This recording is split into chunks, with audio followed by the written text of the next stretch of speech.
Okay, guys, we're back. Now I had to, the thing cut off, so I had to start again. So yeah, so I'll talk about fight A, fight B, fight C. Just because fight A beats fight B, and fight B beats, oh for fuck's sake, just because fight A beat fight B, and fight B beat fight C, doesn't automatically mean that fight C is gonna lose to fight A, or fight A is gonna beat fight C, or whatever you wanna put it that way. But yeah, literally, it's styles make fights. Anderson Silva is a very awkward guy. He was MMA guy at the end of the day. He was MMA guy coming to boxing, and he used his MMA tactics, not MMA tactics, but he obviously can box, but he also is a very awkward guy. Like he's a southpaw.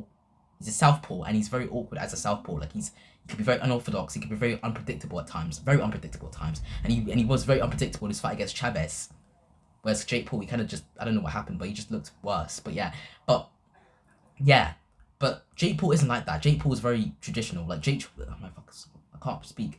Jake Paul's very traditional. Like he's very like, he likes to box like a normal boxer would. Like he just sticks his jab out, and he times his, times his right hand. But this is his right hand, not that. But he sticks his jab and times his right hand, or he throws an uppercut. It's just basic stuff as a boxer, basic boxing things, and he moves similar to just like a normal traditional novice boxer. Like he's not that special. I rate him as a decent boxer. He's definitely better than the YouTubers. He's definitely better than KSI and these other like influencers who were like coming to like these other influencers coming into boxing.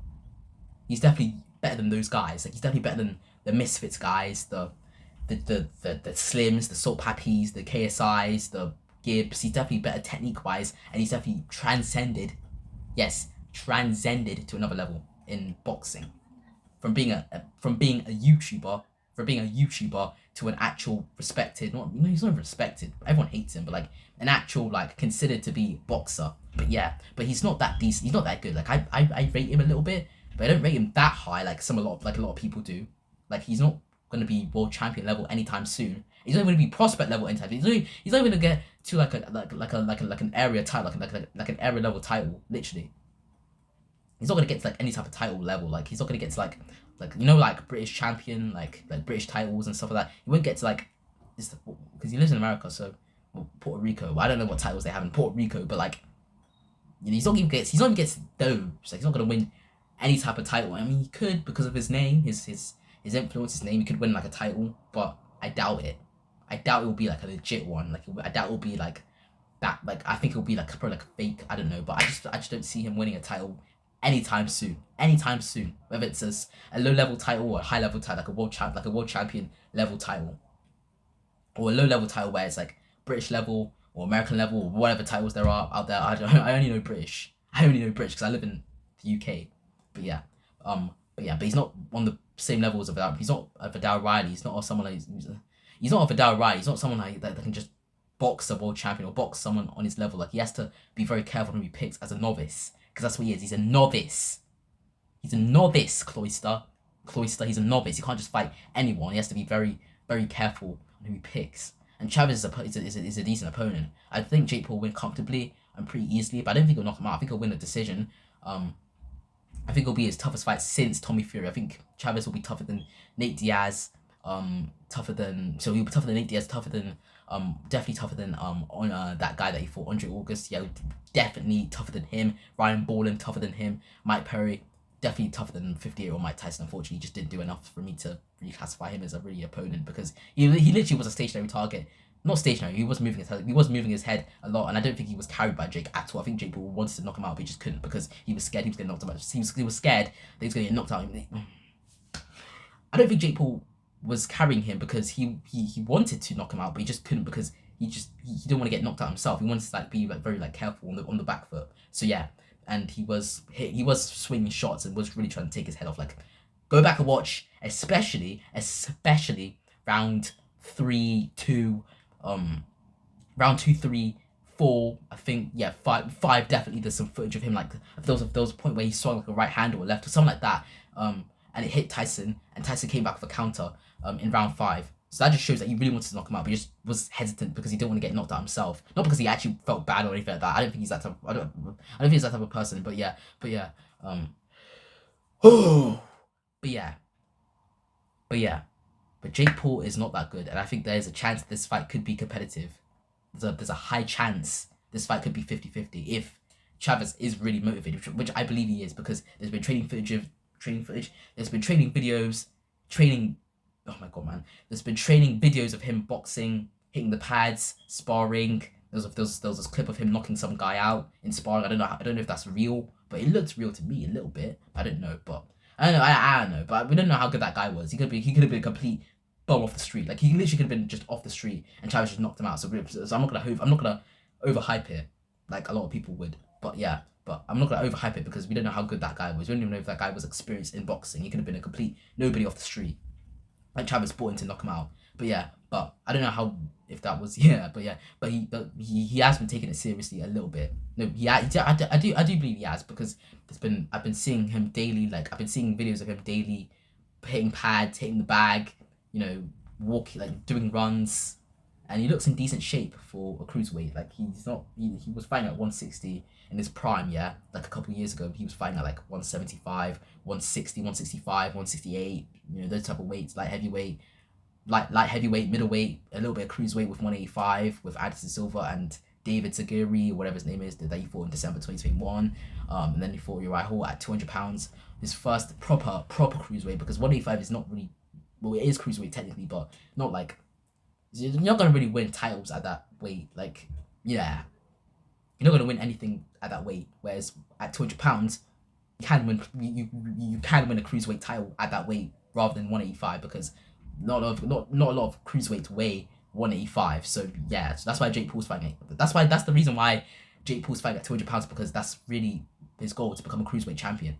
So there's not really a lot of cruiserweights out there that are 185. Like, pretty much all of them at cruiserweight are going to be 199, 200 pounds, or at least close to 200 pounds, like 195.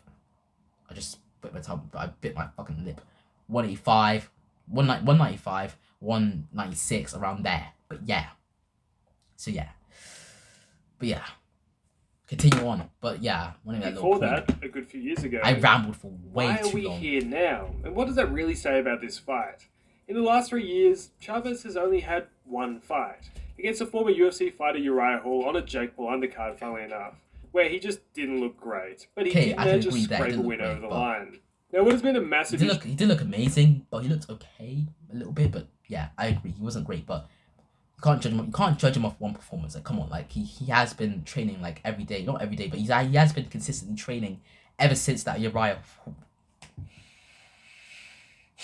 I generally just can't get my words out. Like, I'm actually like I feel like retarded, literally. But he has been taking it seriously ever since that fight.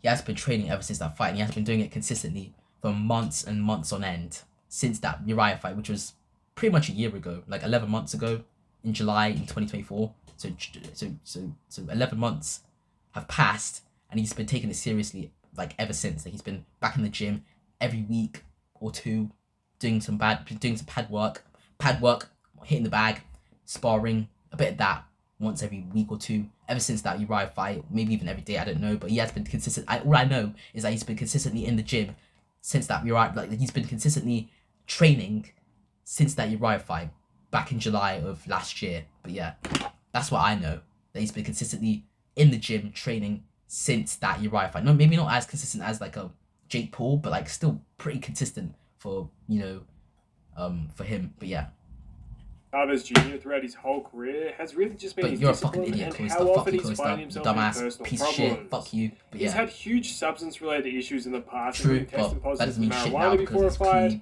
drink driving, avoiding VADA drug tests, and him being in and out of rehab for several issues across the line. Why do people keep mentioning rehab? For fuck's sake! Fuck's sake. But yeah, but rehab, like, come on, like, what does that have to do with boxing? Like, what does that have to do with his boxing ability? Like, come on, like, just fuck off with that. Like, I don't care about rehab. Like, who cares? Who the fuck cares? It doesn't matter, man. A lot of boxers have been to rehab. A lot of boxers have been to rehab. A lot of them. And they still are able to come back stronger from it. I know some boxers who have done that. I know some. I'm not gonna name them, but I know them. Shush. But yeah, I don't want to get in trouble. But I'm just gonna say that there are some boxers, some fighters, not even just boxers, but like just anyone in combat sports or sports in general, who have been to rehab and have come back stronger. But yeah. I know I know a few, but yeah, Years, including stints in rehab even in the previous year. This obviously took a was major like toll on a his year boxing ago, career, 2 with years him ago, missing but weight multiple times yeah, and him because he's never not reaching that the. small of a guy. He's 6 feet. He's 6 feet tall, and he was a big middleweight. He fought 160, but he was a big 160. He was like 6 feet tall, 6 feet. Like he was a big middleweight, and he was cutting weight a lot.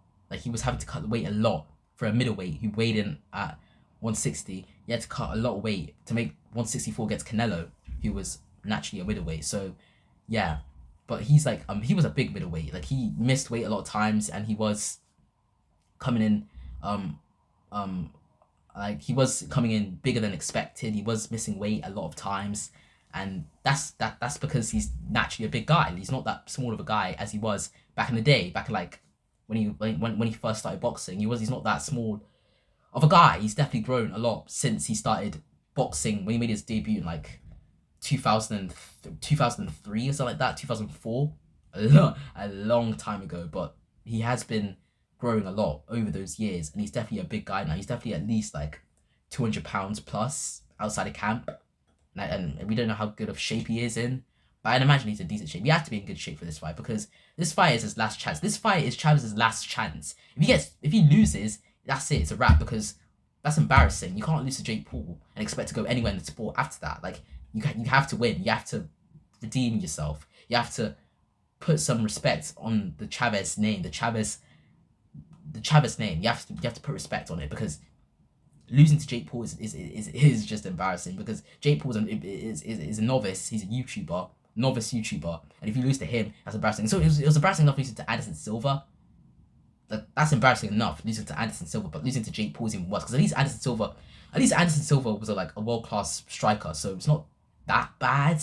But Jake Paul, someone who started boxing only like what 6-7 years ago, and was a YouTuber on Disney. Started boxing 6-7 years ago, and is still green to this day. He's still green in a lot of areas of his boxing ability. He's still green in a lot of his areas. But yeah, he's not that high level. But yeah, but that's embarrassing. Like he honestly has to quit at that point. Like quit, just get out of boxing, because there's no point. There's no point in you boxing if you're gonna be losing to Jake Paul. Losing to Jake Paul is embarrassing. Losing to Anderson Silva is embarrassing enough, but losing to Jake Paul is even more embarrassing, because he's a YouTuber. He's a novice boxer. He's a journeyman, essentially. He's a journeyman because he's not that great. He's still green in boxing. You have no business fighting again. Literally, you have absolutely no business fighting again if you lose to Jake Paul. This fight is his last chance. This is his last chance to redeem himself after all the wrongings he's done throughout his career. With the drugs, the quitting, all that stuff. This is his last chance to redeem himself. I've been rambling way too long, but yeah. He probably could have. And I'm certainly not I'm going to skip because I've been rambling for way too long. Chavez has the ability to turn back the clock. The only thing with this whole fight that I'm pretty surprised about is that it wasn't... Not like completely turn back the clock, but like at least like put in a good performance to edge out a decision. But yeah. Not really turn back to his like prime self, but like still put in a decent performance to edge out a decision or win on points, or just even knock him out. Maybe potentially knock him out at some point. You never know. It's boxing. Anything can happen. Yeah. Have you ever heard of that, Cloister? Yeah, I'm talking to you. You fucking moron. You fucking piece of shit. Fuck you, by the way. But have you ever heard of that, Cloister? It's boxing. Anything can happen. If Chavez lands on Jake Paul and he knocks him out, it's boxing. Anything can happen. All it takes is one punch. One punch, guys. One punch. You get that for your thick head. One punch. Cloister can get it for your... Literally, guys, it's boxing. Anything can happen. If Chavez wins, it's boxing. Anything can happen. It's not 100%. This is 100% gonna happen. And if it does happen, if Jake Paul beats him like expected, then obviously yes. But that's still boxing. Like, it just happens. But yeah, literally, I don't get the criticism. I don't get it. it pisses me off. Like honestly, like fuck you, Cloister, by the way. But I've said fuck you, Cloister, like I've said fuck you, Cloister many times. But like honestly, like bro, just fuck you, bro. You're an absolute casual who thinks he knows boxing, but you don't know boxing. You don't know shit. Shit. You have no fucking clue. So fuck you, Cloister. Fuck everything you stand for. But yeah. Dodgy world title. A little bit more. I'm gonna WBA was floating the get idea off of this video. sanctioning this I'm fight for a way, world title way, at 50 different points. way, Probably for what way would have too been a long. Bridgerweight world title. Way too I'm long. just thankful that Yeah. never eventuated. Well, yet. If any sanctioning body in the near future would sanction Paul for a title, it would be beyond disgrace and a reflection of the Fuck you, man. Fuck you. You're such a hater. Fuck you. Just fuck you. Dumbass. Absolute dumbass. You dumb piece of shit. Fuck you. Fuck everything you stand for. But yeah, you are an absolute idiot, casual. I can't stand you. But yeah. But Jake Paul, I don't love him, but I don't hate him. And I feel like you're overreacting. Because just because he came from YouTube doesn't mean he can't win a title. Like if you want a title, if you actually worked hard to get it as well, and you still want to discredit that, then you're an absolute fucking idiot, hater. That's what you are. If he actually works hard for it and you still want to discredit it, if he wins it, like you still want to belittle it, like talk shit. If he was somehow able to achieve it by just hard work. But yeah, dumbass. Fuck you. I'm gonna end here, guys. Hope you guys enjoyed this video. See you next time. Peace out. Bye. But that's it for the video. I had to just destroy this clown. I've just demolished him throughout this whole video. But yeah, but bye. Long ass video. 16 minutes. No, I don't even know. But bye, guys. I'm gonna end here, guys. Just bye.